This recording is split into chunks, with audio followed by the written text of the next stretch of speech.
Olá, tudo bem? Meu nome é Igor, sou professor de História e hoje estaremos tratando da capoeira baiana, capoeira tradicional, capoeira regional e capoeira de Angola. Bom, começaremos com uma frase de um filósofo francês, muito conhecido no século XX, que o nome dele é Michel Foucault. Ele viveu entre 1926 até 1984 e ele vai dizer uma coisa: devemos não somente nos defender, mas também nos afirmar. E nos afirmar não somente enquanto identidades, mas enquanto força criativa. Essa frase é muito importante, no qual a gente pode perceber o seguinte: não somente devemos afirmar nossas identidades, mas também a força criativa. E criatividade é o que a gente vai tratar aqui hoje. Bom, origens da capoeira tradicional baiana. Nós temos aqui no início do século XIX. Aqui a gente tem um quadro de rugendas, Esse quadro ele se chama São Salvador. Ele foi publicado entre 1827 e 1835. Tem uma imagem muito bonita, a gente pode perceber, de Salvador, em dois planos. O plano de trás e esse mais para frente, o que está ao lado esquerdo, inferior. A gente percebe que ao fundo existe a cidade de Salvador, no início do século XIX. E mais à frente a gente percebe uma roda de pessoas. E a gente pode perceber que existem dois capoeiristas jogando e uma plateia entusiasmada vendo o jogo. Ou seja, podemos afirmar que no início do século XIX a capoeira já estava na Bahia, tecnicamente em Salvador. Pelo que a gente foi percebendo nessas aulas, as regiões urbanas são as regiões na qual a capoeira vai surgir. Pegamos agora uma imagem do mesmo quadro, São Salvador, mas é uma imagem mais frontal. É uma imagem também que recorta, é uma adaptação que recorta a parte no qual os capoeiristas estão jogando. Cunha vai dizer o seguinte: o artista alemão deixou ainda um segundo registro iconográfico. Por que ele falou segundo registro iconográfico? Porque o primeiro é o quadro Jogar Capoeira ou Dança da Guerra, que retrata o Rio de Janeiro. E nesse segundo registro iconográfico, ele está falando do quadro São Salvador. Continuando. Deu uma dança-luta de escravos nos arredores de Salvador, que, embora não seja associada pelo título à capoeira, parece bastante com aquela feita nas ruas do Rio de Janeiro, delineando uma atividade amistosa que atraia não só homens, mas também mulheres, ainda que apenas como plateia. A capoeira seria uma brincadeira para os participantes e um espetáculo para quem a observava, configurando-se como um espaço de lazer e sociabilidade. Não devemos deixar de pensar nesta parte. A capoeira está relacionada tanto com o lazer, o momento do lúdico, no qual poderia até ser uma válvula de escape para a sociedade violenta e escravocrata que era daquele momento. E também um momento de sociabilidade, no qual as pessoas se encontram para uma socialização e até troca de saberes, conversas, diálogos. E também, que a gente pode perceber, troca de movimentações, porque isso também caracteriza, o diálogo corporal da capoeira. Bom, rugendas. Continuando com a análise de Cunha sobre o quadro de rugendas, vai dizer o seguinte: rugendas, em São Salvador, mostra o contexto diferente no qual uma dança-luta, possivelmente a capoeira, também ocorria em uma clareira nos arredores da capital baiana, ou seja, aos arredores, numa zona um pouco mais, a zona periférica do centro de Salvador, estava lá a capoeira. E a gente vai aqui examinar alguns recortes referentes a este quadro. As adaptações são todas de Cunha, tá bom? Existe o espectador ativo. O espectador ativo está olhando, né? Está emocionado também no momento. A gente pode perceber que ele está levantando os braços. No entanto, esse espectador ativo está com uma faca na cintura. Ou seja, muitas vezes existia um momento que a brincadeira, o lúdico, se transformava em luta e poderia ocorrer a violência. Cunha dirá o seguinte: espectador ativo parece cantar com faca à cintura. Então parece que ele está cantando, ou pode estar gritando. No entanto, o Biano também é uma prática da época. No entanto, está com uma faca à cintura, mostrando uma violência implícita que poderia ocorrer no momento do jogo da capoeira. Nós podemos perceber que existem três, né? Uma figura, essa adaptação de Cunha coloca os três capoeiristas juntos, né? Tem dois que estão jogando de forma frontal e um mais atrás que possivelmente pode, hipoteticamente, estar efetuando uma negativa, um movimento que às vezes se chama na atualidade de negativa. O pensamento de Cunha sobre esse momento: um jogador executa um gesto similar a um movimento da capoeira atual, a negativa, no qual uma perna fica flexionada e a outra estendida. Pode ser também um movimento que a capoeira tradicional, a gente pode até ver em muitos jogos, ainda pode ser praticado por alguns capoeiristas, como a mola ou o cavalete. Existe também os pés descalços. Uma coisa que a gente falou nas apresentações anteriores, nas aulas anteriores, que os pés descalços simbolizam a pobreza. Muitas vezes são as pessoas pobres, elas andam descalços. Até a primeira metade do século XX, muitas pessoas vão andar descalços. Isso vai mostrar o local, o extrato social no qual ela se encontra. Pés descalços reforçam a ideia de que seria uma atividade escrava. Lembrando, os escravos andam descalços. Bom, aqui a gente tem dois quadros, né? Agora a gente parte para a gente faz uma análise e busca semelhanças e diferenças nesses dois quadros de Rugendas. O primeiro é Jogar Capoeira ou Dança da Guerra, que é de 1835, e o segundo, São Salvador, publicado entre 1827 e 1835, praticamente no mesmo período histórico. Rugenda produzirá esses dois quadros. Vamos então para a primeira análise que Cunha fará. Esses dois trabalhos iconográficos, iconografia, pessoal, é imagens, tá bom? Imagens, pinturas. Isso é a iconografia. É um termo que os historiadores utilizam na sua área.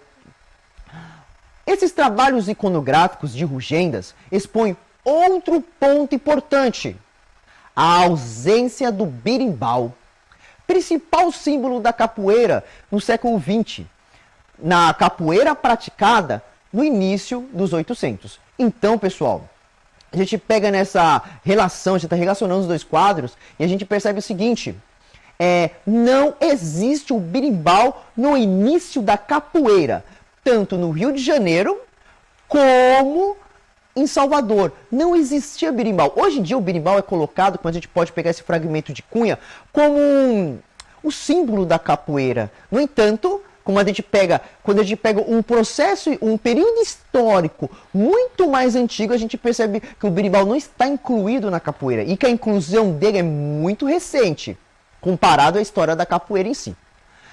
Outro fragmento de Cunha. Detalhe da gravura de Rugendas, intitulada Dança da Guerra. Mostra o destaque dado pelo artista ao tambor, que deveria ter preponderância no jogo da capoeira da corte no início do século XIX. Ou seja, podemos perceber que na capoeira carioca existia o tambor, e o tambor vai marcando o ritmo. Muitas vezes, não somente o tambor, às vezes as pessoas vão gritar, vão assobiar também. E isso vai marcar o ritmo do jogo, até bater palmas.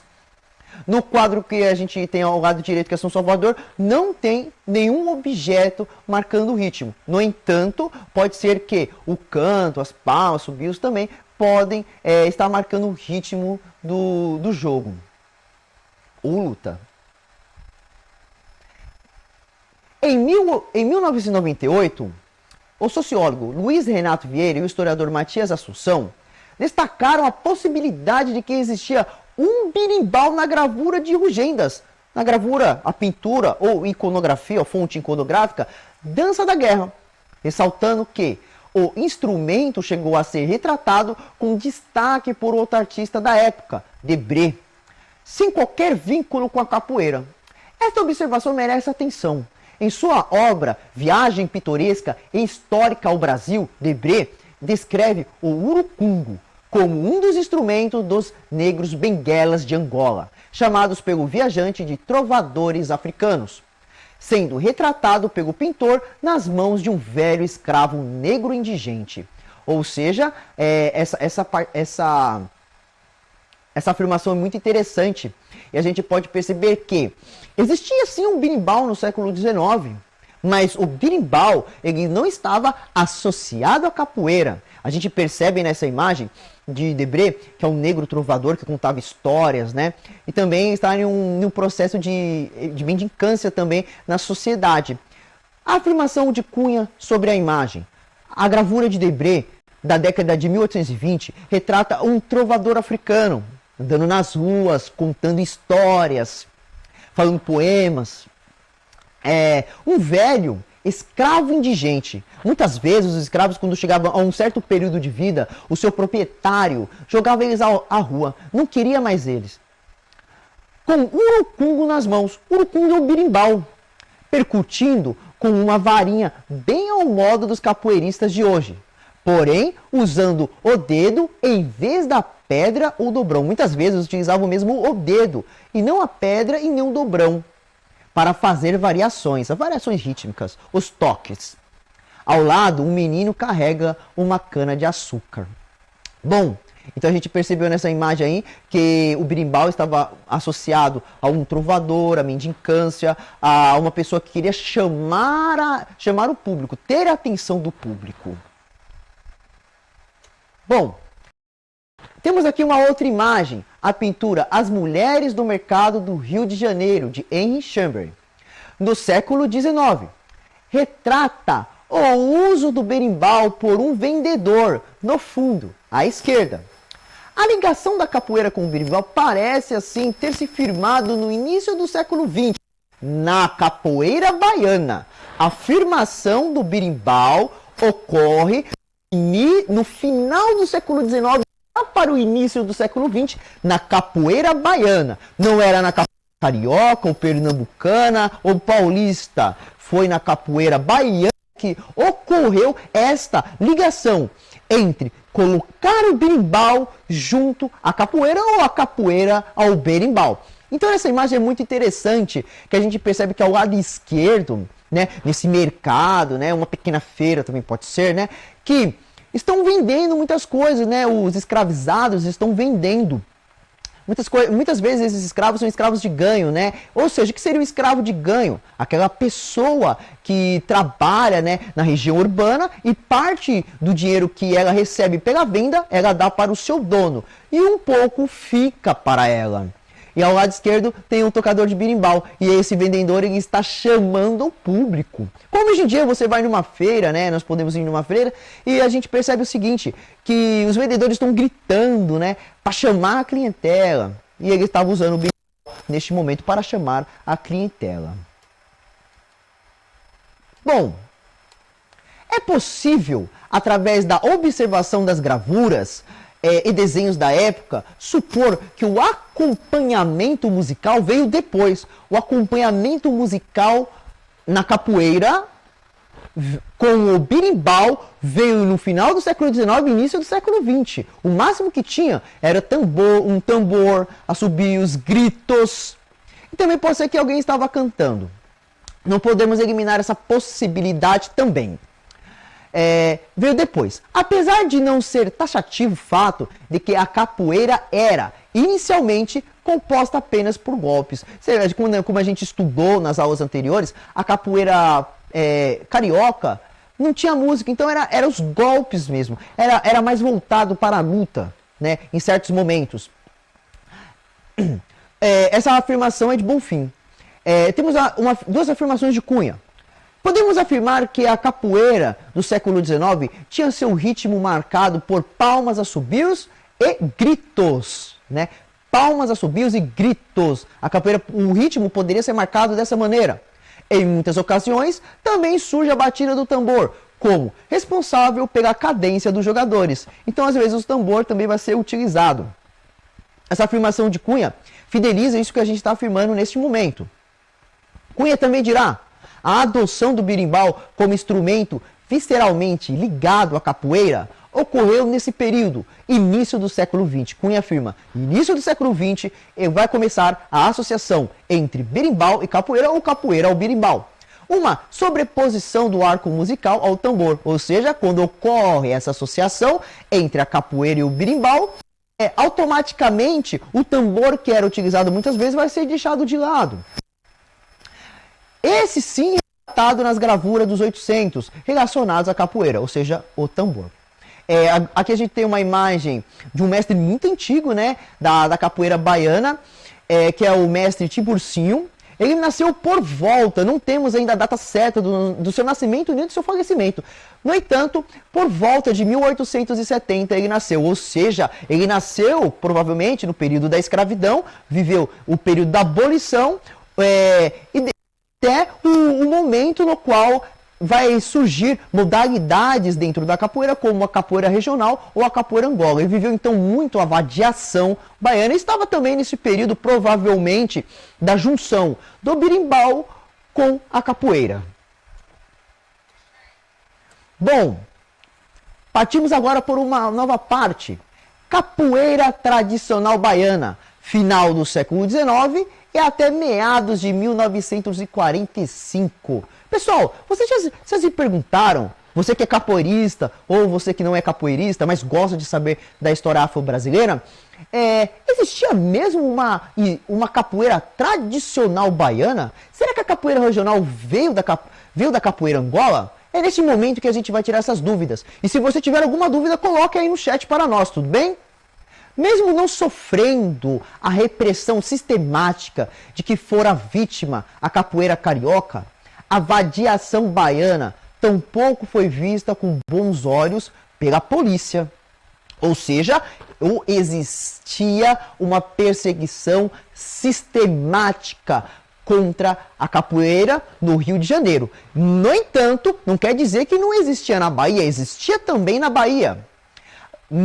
Como esse fragmento de Veira e Assunção deixa claro, muitas vezes a polícia não via com bons olhos as manifestações de cultura afrodescendente no Brasil, no caso, na Bahia, que podia dispensar a roda e apreender os instrumentos. Muitas vezes os instrumentos são quebrados, apreendidos, e isso gerava revolta nos seus praticantes, tanto do candomblé, da religião que é o candomblé, e tanto na prática da capoeira. Devido à ausência de fontes manuscritas, não é possível fazer uma avaliação precisa da repressão policial.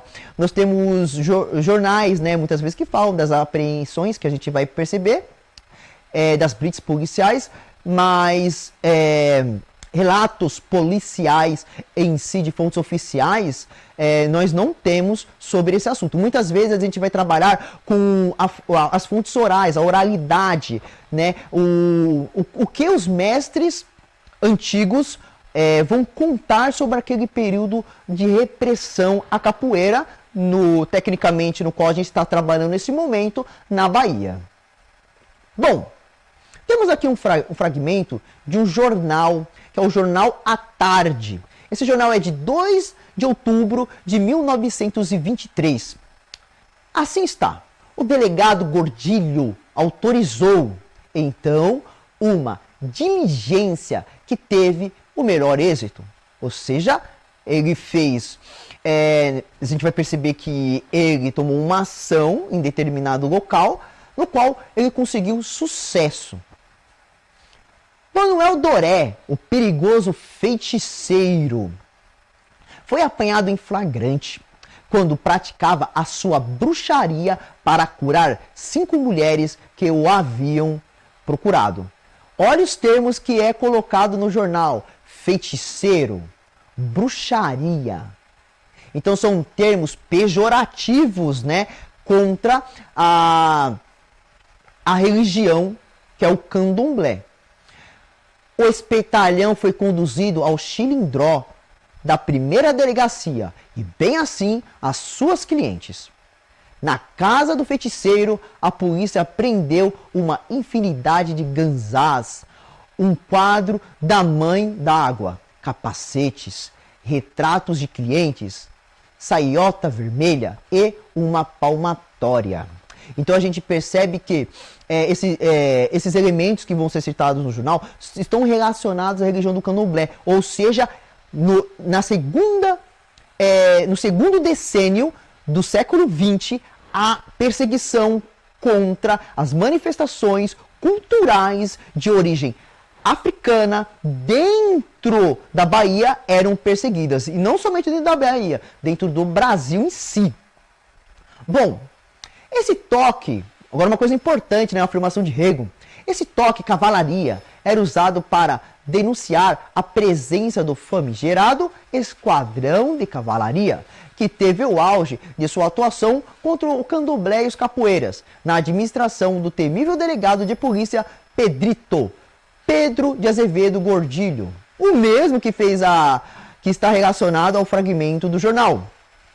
No período de 1920 a 1927. Ou seja, o toque de cavalaria ele é inventado para avisar, né, que as forças policiais estão chegando, né, na roda de capoeira e para os capoeiras se dispersarem, muitas vezes.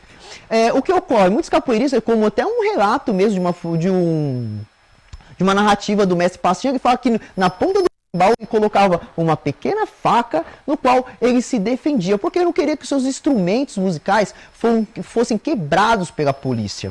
Ou seja, a partir disso a gente está percebendo o quê? Houve sim repressão contra a capoeira baiana. Bom, temos aqui uma imagem muito interessante, né, do Pierre Weger. Essa imagem está relacionando a capoeira tradicional baiana. Agora a gente vai entender um pouco a capoeira tradicional baiana através de imagens. Essa imagem é da década de 40. Sim, na década de 40 existia ainda a capoeira tradicional baiana. A gente percebe que existem vários espectadores, o berimbau, pandeiro, né? Capoeiristas antigos, né, de terno de linho branco e dois capoeiristas jogando. Né? Um ao chão e o outro em uma posição mais ereta. O iniciante, Vera e Assunção dirão, o iniciante aprendia com jogadores mais experimentados, ou seja, os mais experientes, informalmente, no exercício prático do jogo. Apesar de existirem os cobras, não havia uma rigorosa exigência do domínio da técnica do jogo, mas apenas do conhecimento do ritual da roda. Olha que interessante esse aspecto da capoeira tradicional baiana. Os jogadores não aprendiam em estabelecimentos, em locais, academias. Eles aprendiam olhando, aprendiam no dia a dia. Eles iam em uma roda e aprendiam os movimentos. Aprendiam também significados sobre o ritual da roda. Ou seja, era um momento educativo mais informal que ocorria no jogo da capoeira tradicional baiana. E outro aspecto importante, não havia uma exigência da técnica. Hoje a gente pode perceber que exige, de acordo com algumas escolas de capoeira, exige alguma exigência. Mas nesse momento não. O que importa é saber o seguinte, como funciona o ritual da roda. Temos aqui uma outra imagem muito interessante. No entanto, partiremos para a afirmação de Vieira e Assunção. A participação nas rodas de capoeira não exigia de seus praticantes nenhuma indumentária especial, ou seja, nenhuma roupa especial. A gente pode perceber, na capoeira regional existe o uniforme todo branco, e na capoeira de Angola também, né, que é a calça preta, camiseta amarela, e jogam de tênis. A camiseta, lembrando, tem que estar por dentro da calça, não por fora da calça. Eles entravam no jogo calçados e com as roupas do dia a dia, ou seja, no dia a dia era uma atividade no qual eles poderiam estar trabalhando, né, como estivadores, nos portos, e em certos momentos ocorria o lúdico, né, aquele jogo lúdico da capoeira, não que não poderia ocorrer também a luta. Portanto, rodas mais tradicionais aos domingos e nas festas do Largo, que se estendiam de dezembro até o Carnaval, alguns dos capoeiristas mais destacados faziam questão de se apresentar, trajando refinados ternos de linho branco, os mesmos ternos que vocês verão no Vai Te Emocionar. Então, aqueles capoeiristas mais destacados utilizavam o terno de linho branco, o chapéu. O que você pode verificar na imagem, aqui você tem uma roda de capoeira com várias pessoas, né, tocando berimbau, pandeiro também, 2 jogadores ao pé do berimbau e ao centro, um capoeirista mais destacado, de terno de linho branco, calça branca também, de chapéu. Bom, o hábil capoeirista que é capaz de iludir o adversário com sorrisos e simulações. O que importava não era o confronto direto, não era acrobacias. O que importava era a malícia no jogo, iludir a pessoa, fingir que vai para um local e não vai, fazer um sorriso e atacar. Era isso que estava importando mais do que outros aspectos de força ou acrobacias. Essa seria a verdadeira malícia ou mandinga do capoeira. Muitas vezes é isso que se perdeu. A gente pode perceber, né, até vídeos da internet, né, nem precisamos ir em uma roda presencialmente, que é isso que muitas vezes se perdeu na capoeira tradicional baiana, a malícia do capoeirista. Isso que mostrava que se um capoeirista era superior ao outro dentro do jogo. Isto é, a capacidade de aproveitar-se de momentos precisos, sem, no entanto, partir para o confronto aberto. Então era um confronto implícito, uma coisa muito interessante. É uma jogada muito inteligente desses capoeiristas, da capoeira tradicional baiana. Os extremos são igualmente condenados. Tanto o jogo da capoeira que vira mera acrobacia, é condenado esse jogo, né? E quanto as simulações, as situações em que se parte para a pancadaria, ou seja, violência bruta, prevalecendo a força física sobre a malícia. O que importa na capoeira tradicional baiana é a malícia. Não é força física, acrobacias, é a malícia. Bom, quem vadiava simplesmente brincava, independentemente de comprovação de virtudes. Não importava muitas vezes comprovar suas virtudes, se você é mais forte, se você é um acrobata, não precisava. Muitas vezes é a brincadeira mesmo, é o se divertir, é o lúdico, é um momento de descontração. Cada roda de capoeira era uma situação da anterior, independentemente do tempo que ia separasse, ou seja, era um tempo cíclico, né? Eu poderia jogar com uma pessoa, poderia passar um ano, eu jogaria novamente com essa pessoa e poderia ser uma continuação do mesmo jogo.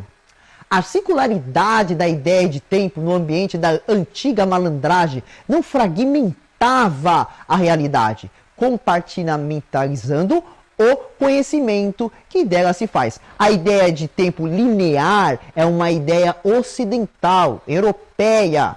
A ideia de tempo circular, muitas vezes, está relacionado com as sociedades indígenas e também sociedades tribais africanas. Aqui temos uma imagem, né, 2 imagens de Pierre Verger também, fez vários retratos da vadiação baiana. No primeiro, os 2 jogadores estão iniciando o jogo. Um abaixa, o outro já está um pouco mais ereto. O outro faz na imagem de baixo, um já vai praticando provavelmente um a um, enquanto o outro vai está pensando na próxima movimentação que pode realizar. Pode perceber que não existe uma indumentária, uma vestimenta própria para o jogo. Em qualquer momento poderia ocorrer a vadiação, a brincadeira, o lúdico da capoeira, as malícias também.